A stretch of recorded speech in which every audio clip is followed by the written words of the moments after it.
할렐루야. 우리 다 같이 찬송가 531장을 부르시면서 새벽 예배를 시작하도록 하겠습니다.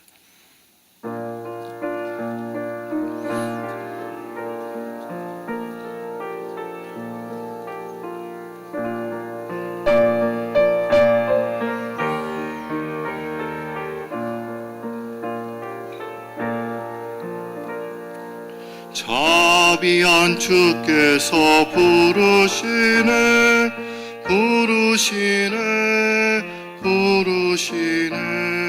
사랑의 햇빛을 왜 안 맞고 점점 더 멀리 가나.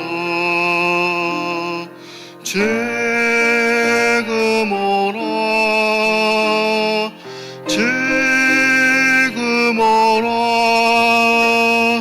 자비한 주께로 지금 곧 나오라. 오늘파 지친 자 싫어하네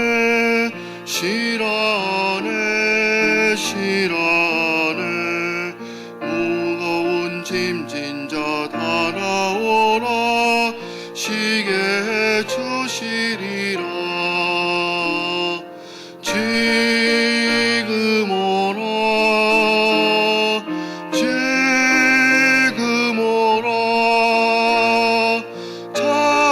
자비한 주께로 지금 곧 나오라. 주께서 지금도 기다리네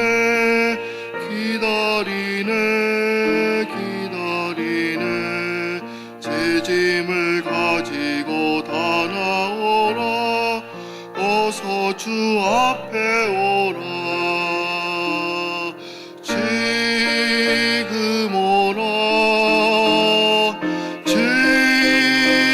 오라 자비한 주께로 지금 곧 나오라. 주님의 소리를 들어보라.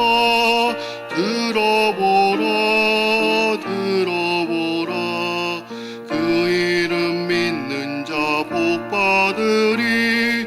어서 곧 일어나라. 지금 오라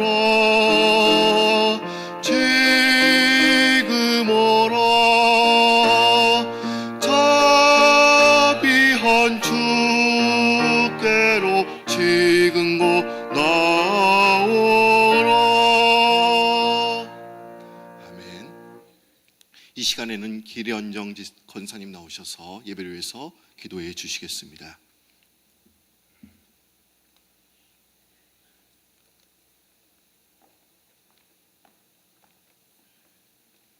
기도하겠습니다. 여호와는 나의 목자시니 내가 부족함이 없으리로다. 아버지 하나님, 오늘도 행복한 마음으로 주님께 나와 기도드릴 수 있게 하여 주신 은혜 감사드립니다. 삶에 치이고 항상 바쁘다는 핑계로 하나님께 더욱 집중하지 않고 말씀에 귀 기울이지 않은 채 하나님의 뜻을 알기 힘든 줄 압니다. 좀 더 우리가 주님께 더욱 나아가기 위해 기도합니다. 주를 향한 저희의 믿음이 언제나 말로만 반복되는 것이 아닌지 회개하고 고백하지만 정말로 숨쉬는 것만큼 그 약속을 어기는 저희를 발견합니다. 이미 받은 것에 다 응답하지도 못하면서 우리는 더 많은 것을 요구하며 살아갑니다. 돌이켜보면 하나님이 우리에게 주시는 은혜에 참으로 부족한 것이 없었음을 느끼게 됩니다. 하나님께서는 우리에게 더 큰 은혜를 예비하시고 계실 텐데 그 은혜에 그만큼 부응하는 우리들이 될 수 있게 해 주시옵소서. 믿음은 사진이나 추억 속에 있지 않은 줄 압니다.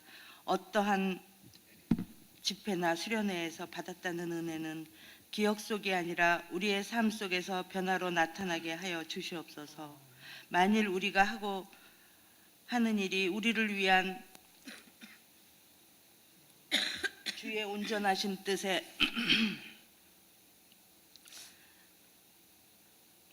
합당하지 않다고 않는다면 바른 길로 인도하여 주소서. 주님, 프라미스 교회와 교회에서 하고 있는 414 윈도우와 모든 글로벌 서밋이 모두 주님께서 주관하신 줄 알고 있기에 저희는 그저 따를 뿐입니다. 한 사람이라도 더 복음을 들고 구원할 수 있게 모든 사람들의 수고와 정성 그리고 기도를 하늘에 닿을 때까지 합니다.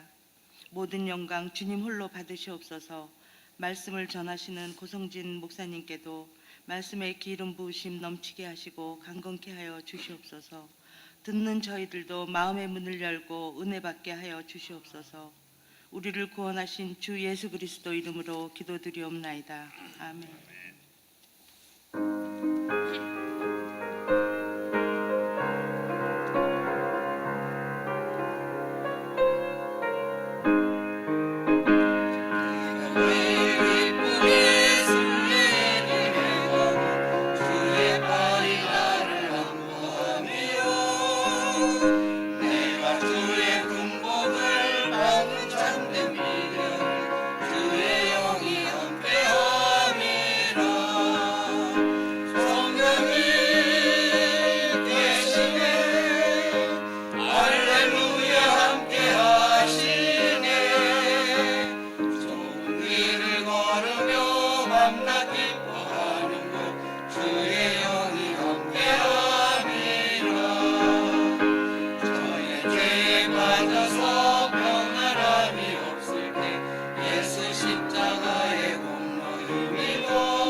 절제교구의 귀한 찬양 감사드립니다. 오늘 통독할 본문 말씀은 사도행전 9장 1절에서 31절까지의 말씀이 되겠습니다. 사도행전 9장 1절에서 31절까지의 말씀입니다.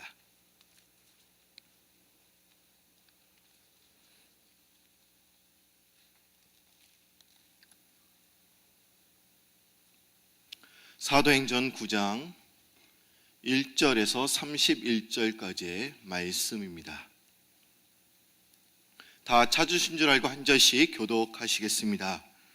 사울이 주의 제자들에 대하여 여전히 위협과 살기가 등등하여 대제사장에게 가서 다메섹 여러 해당에 가져갈 공문을 청하니 이는 만일 그 도를 따르는 사람을 만나면 남녀를 묵론하고 결박하여 예루살렘으로 잡아오려 함이라. 사울이 길을 가다가 다메섹에 가까이 이르더니 호련히 하늘로부터 빛이 그를 둘러 비추는지라. 땅에 엎드려져 들음에 소리가 있어 이르되 사울아 사울아 내가 어찌하여 나를 박해하느냐 하시거늘 대답하되 주여 누구시니까? 이르시되 나는 내가 박해하는 예수라. 너는 일어나 시내로 들어가라. 내가 행할 것을 내가 이룰 자가 있느니라 하시니 같이 가던 사람들은 소리만 듣고 아무도 보지 못하여 말을 못하고 서 있더라. 사울이 땅에서 일어나 눈은 떴으나 아무것도 보지 못하고 사람의 손에 끌려 다메섹으로 들어가서 사흘 동안 보지 못하고 먹지도 마시지도 아니하니라. 그때 다메섹에 아나니아라 하는 제자가 있더니 주께서 한 상중에 불러 이르시되 아나니아야 하시거늘 대답하되 주여 내가 여기 있나이다 하니 주께서 이르시되 일어나 직가라는 거리로 가서 유다의 집에서 다섯 사람 사울이라 하는 사람을 찾으라. 그가 기도하는 중이니라. 아나니아라는 사람이 들어와서 자기에게 안수하여 다시 보게 함을 보았느니라 하시거늘 아나니아가 대답하였되 주여 이 사람에 대하여 내가 여러 사람에게 듣사온즉 그가 예루살렘에서 주의 성도에게 적지 않은 해를 끼쳤다 하더니 여기서도 주의 이름을 부르는 모든 사람을 결박할 권한을 대제사장들에게서 받았나이다 하거늘 주께서 이르시되 가라. 이 사람은 내 이름을 이방인과 임금들과 이스라엘 자손들에게 전하게 하여 택한 나의 그릇이라.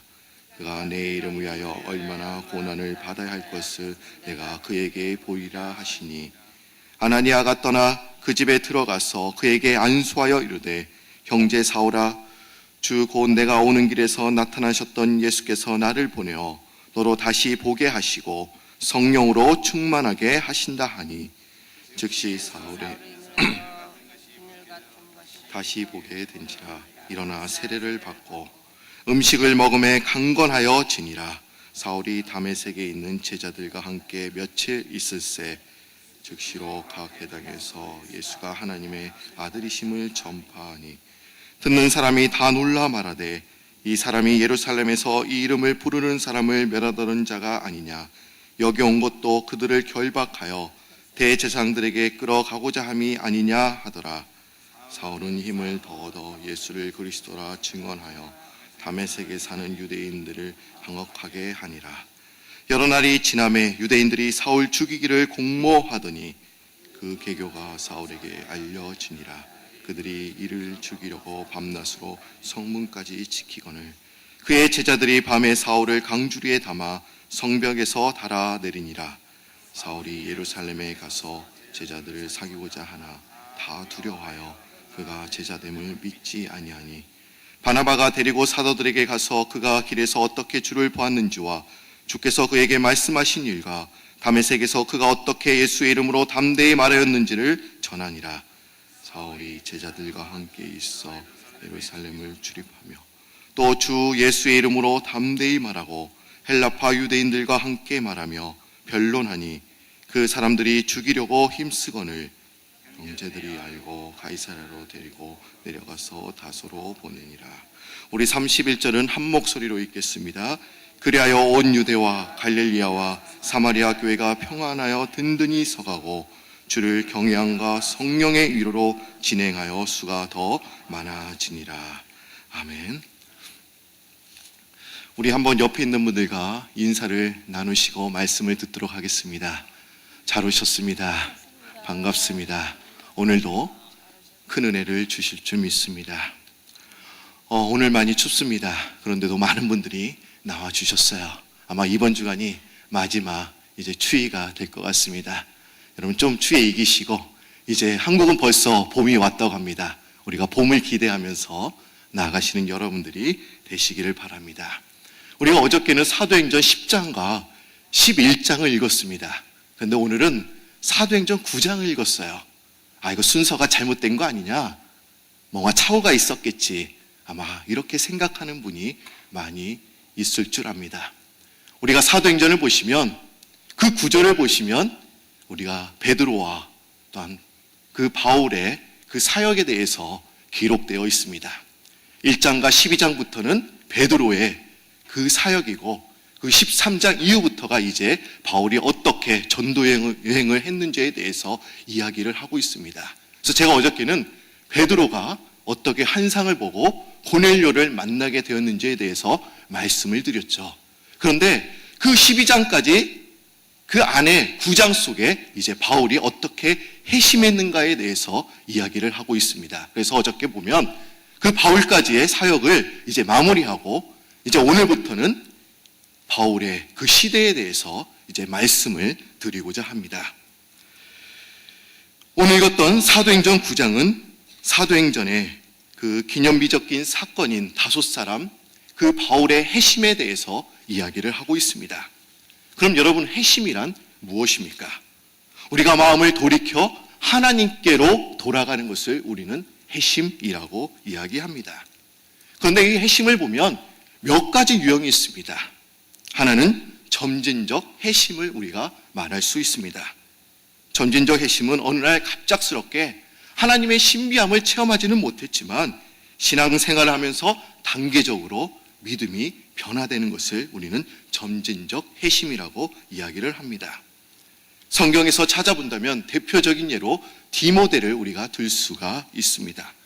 디모데는 외할머니 로이스와 어머니의 유니게의 신앙을 뿌리로 믿음의 사람이 되고 또 바울의 그 가르침을 통해서 믿음이 탄탄하게 성장하게 되는 것을 우리는 알 수 있습니다.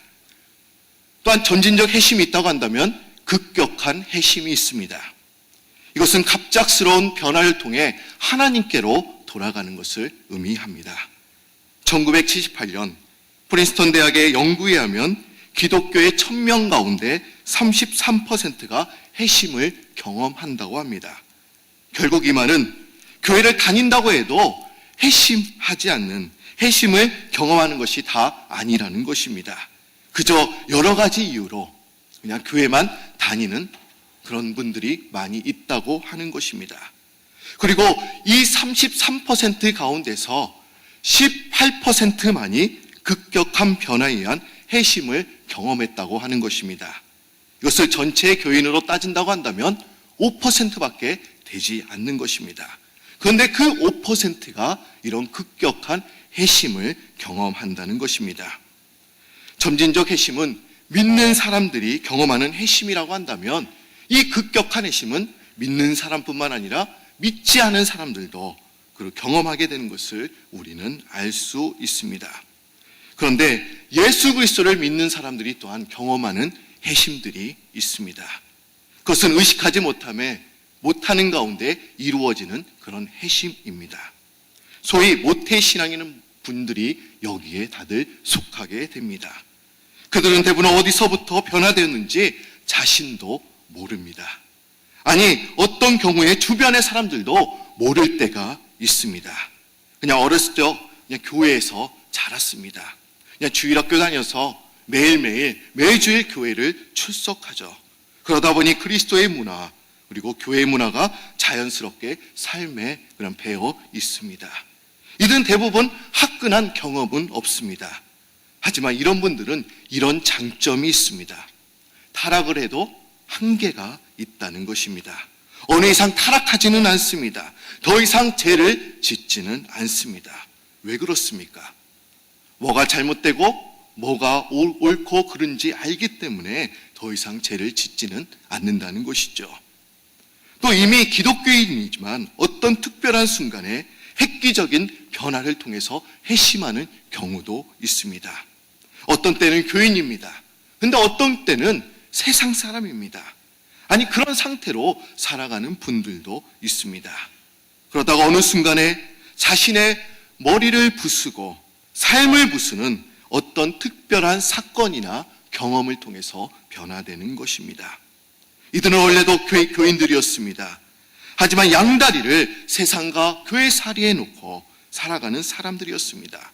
그런데 어떤 계기, 고난, 어려움을 통해서 변화되는 것을 우리는 알 수 있습니다. 그럼 여러분, 우리가 이 회심의 유형을 통해서 과연 이 바울은 어떤 유형에 속한다고 여러분들은 생각하십니까? 아마 바울의 유형은 두 번째로 말한 급격한 회심이라고 우리는 말씀드릴 수 있습니다. 그럼 또 한 가지 이런 질문을 던질 수도 있을 것 같습니다. 어떤 유형이 바람직한 것일까요? 우리는 어떤 것이 좋다, 나쁘다 이렇게 평가 내릴 수는 없습니다.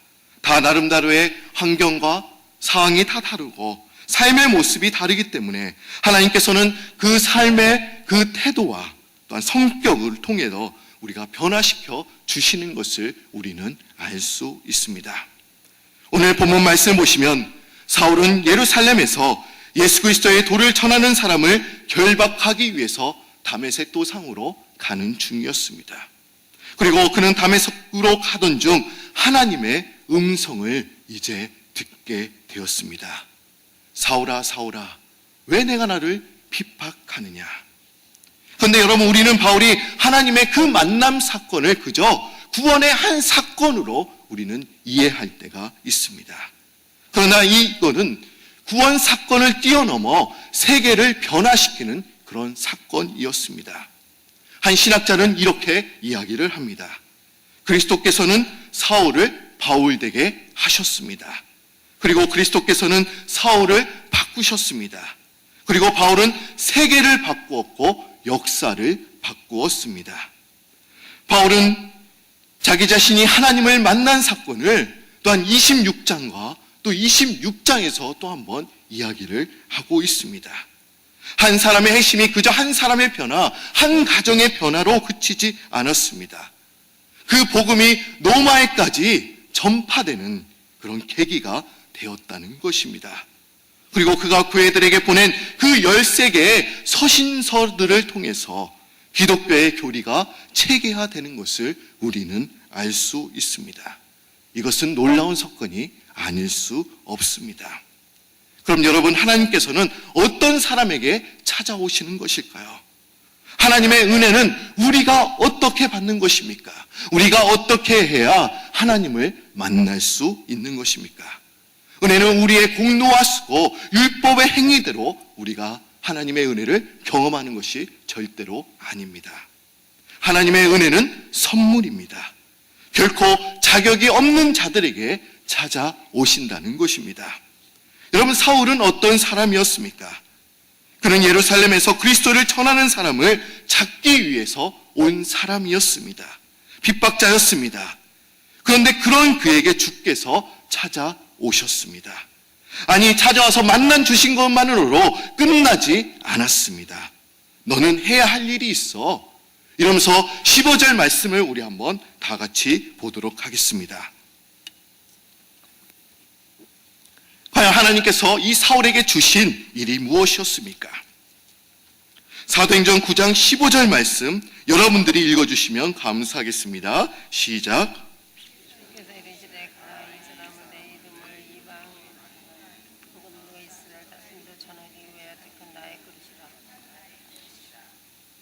예, 보시면 이렇게 제가 다시 한번 읽어드리겠습니다. 이 사람은 내 이름을 이방인과 임금들과 이스라엘 자손들에게 전하기 위하여 택한 나의 그릇이다. 어떻게 이런 핍박자가 하나님의 그릇이 될 수 있습니까? 사실 그는 하나님을 대적했기 때문에 마땅히 죽어야 할 존재입니다. 근데 여러분, 이것이 은혜가 아니고 무엇이겠습니까? 우리가 어떤 자격이 있어서 하나님께서 우리를 불러주시고 우리를 만나주셨다는 것이 절대로 아니라는 겁니다. 어떤 조건이 있어서 나를 하나님의 자녀로 삼으셨다는 것이 절대로 아니라는 것입니다. 이것은 전적인 하나님의 은혜입니다. 여러분, 우리는 하나님을 경험하는 것이 다 다양합니다. 어떤 분들은 집회에 참석해서 은혜를 경험하는 분이 또한 있습니다. 또 어떤 분들은 조용한 곳에서 하나님을 묵상할 때 하나님을 경험하는 분도 계십니다. 다 경험하는 것이 다양합니다. 그런데 오늘 사울이 하나님을 만났을 때는 그때 그 사건은 특별했습니다. 극적인 그런 만남이었습니다. 아마 어떤 분들은 사울처럼 이런 만남을 원하시는 분이 아마 있을지도 모르겠습니다. 아, 주님께서 내 이름을 불러주시면 얼마나 좋을까? 사울아, 사울아. 그런데 여러분, 지금 사울이 이렇게 극적으로 하나님을 만나게 되는 것은 그가 하도 완악하고 고집이 세니까 하나님께서 어쩔 수 없이 그런 방법으로 다가가셔서 만나 주셨다는 것입니다. 그냥 두면 다메섹 성도들을 다 붙잡아서 죽일 수 있기 때문에 하나님께서는 그런 방법을 사용하신 것입니다. 사도행전 9장 1절을 보면 사울의 모습에 대해서 이야기를 하고 있죠. 유혹과 살기가 등등한 사람이다. 어떤 방법으로도 그를 해심시킬 방법이 없었습니다. 좋은 말로 해서 들을 사람이 절대로 아니라는 것입니다. 그래서 하나님께서는 그 강력한 방법으로 그를 만나시고 또한 그를 불러주셨다는 것입니다. 여러분, 아프리카 선교사로 충성을 했던 리빙스턴은 교회에서 그 교회에 목사님의 삶의 감동을 받고 또한 책을 읽다가 변화되어 주님께 헌신했습니다.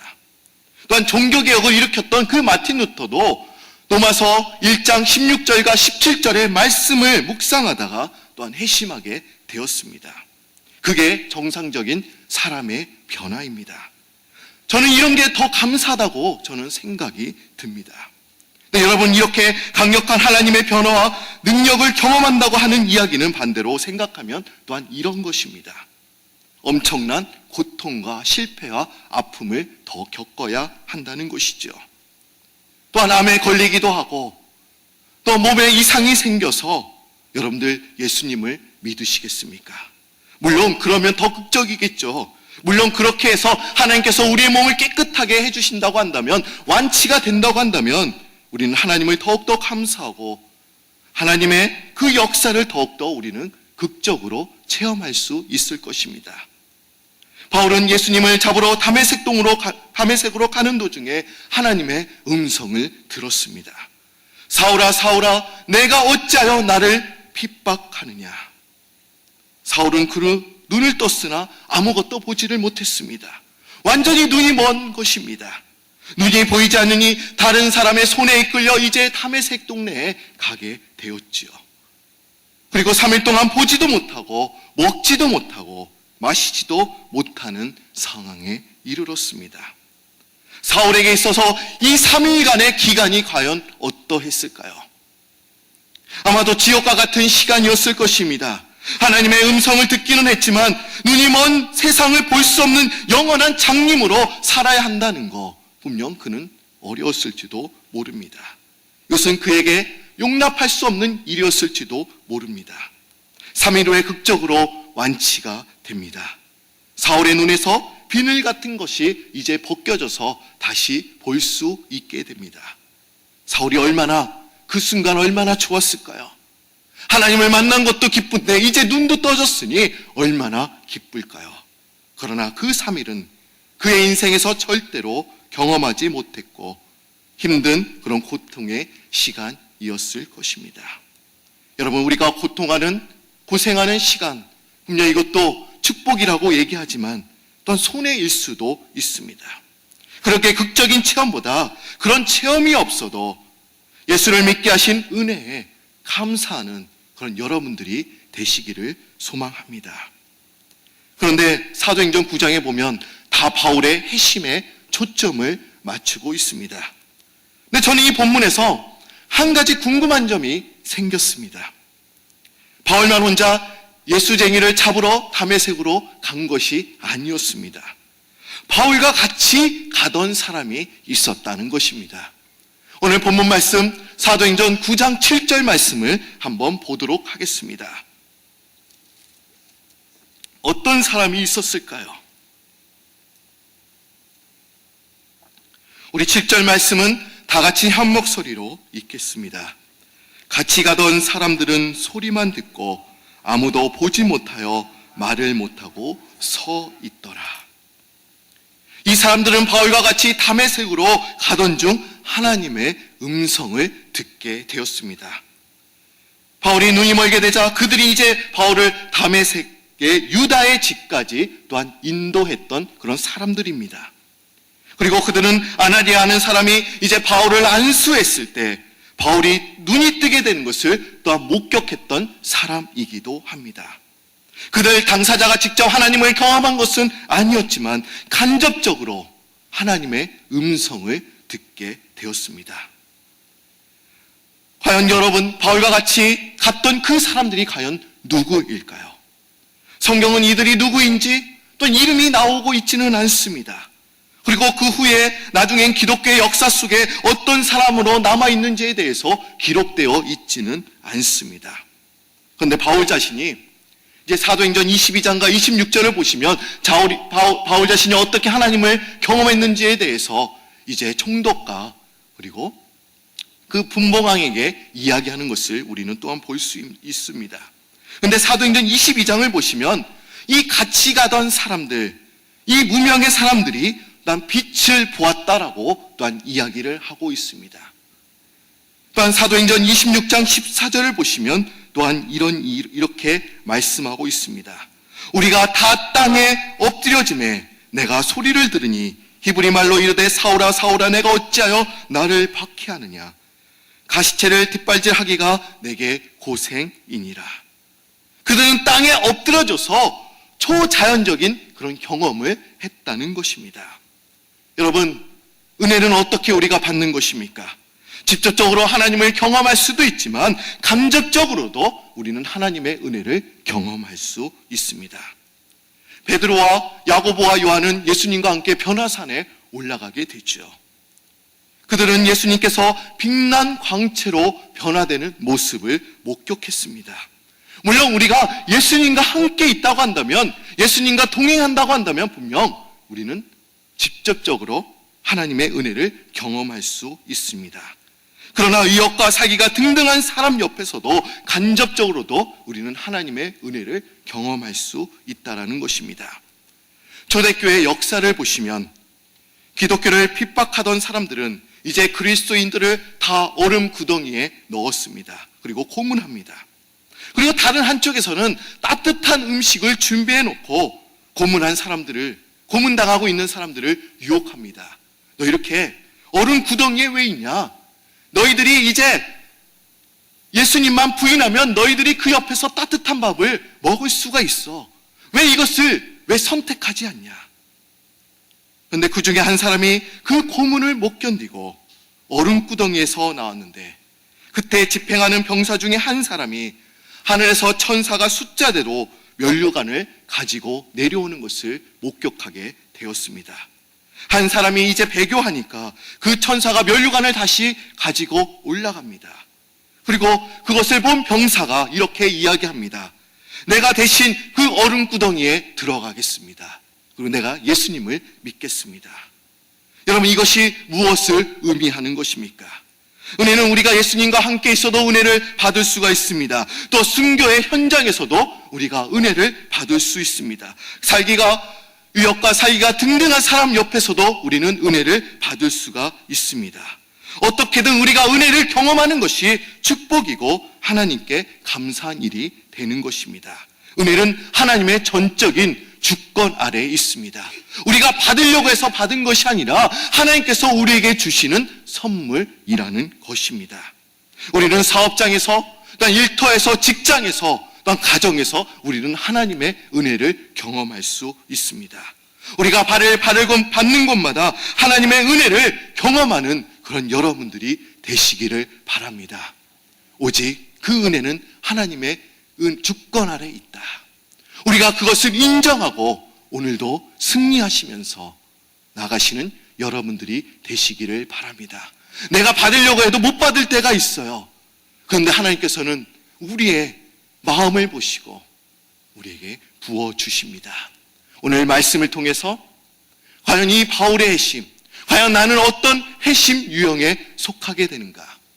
여러분, 우리가 급격한 회심, 이것을 여러분들 원하는 사람도 있습니다. 그러나 내가 한 단계 한 단계 변화돼서 또한 사명자가 되는 것이 더 아름다운 일입니다.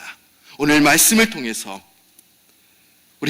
내가 발을 받는 곳마다 하나님의 은혜를 경험하는 장소가 되게 하여 주옵소서.